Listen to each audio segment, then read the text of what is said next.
বন্ধুরা, welcome back to my channel. তোমাদের সবাইকে ওয়েলকাম আমার একটা নতুন ভিডিওতে। আশা করছি তোমরা সবাই ভালো আছো। তো আজকে আমি তোমাদের সাথে যে লুকটা শেয়ার করব সেটা তোমাদের জন্য অনেকটাই হেল্পফুল। আজকে আমি এই লুকটা, এই হালকা মেকআপ লুকটা তোমাদের সাথে শেয়ার করব। তো তোমরা অবশ্যই ভিডিওটা লাস্ট অবধি দেখো, আর সাথে লাইক, শেয়ার অ্যান্ড কমেন্টও করে দিও, তাতে আমি খুব হ্যাপি হয়ে যাই আর আমি আরও অনেক মোটিভেট হই তোমাদের কমেন্টস লাইক দেখে আরও নতুন নতুন ভিডিও বানাবো। আমার চ্যানেলটিকে প্লিজ সাবস্ক্রাইব করে দাও, সাথে যে বেল বাটনটি আছে সেটিকেও প্রেস করে দাও, যাতে তোমরা আমার কোনো ভিডিওর নোটিফিকেশন মিস না করো। তো চলো।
তোমাদের কেমন লাগলো আজকের ভিডিওটা? আশা করছি তোমাদের খুব ভালো লেগেছে, তাই তো? ভালো তো লেগেইছে।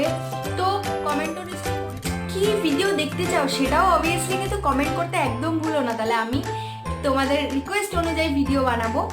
তো আজকে আমার ভিডিওটা এখানেই শেষ হচ্ছে, তোমাদের সাথে দেখা হবে আমার নেক্সট ভিডিওতে। ততক্ষণের জন্য বাই, সবাই ভালো থেকো।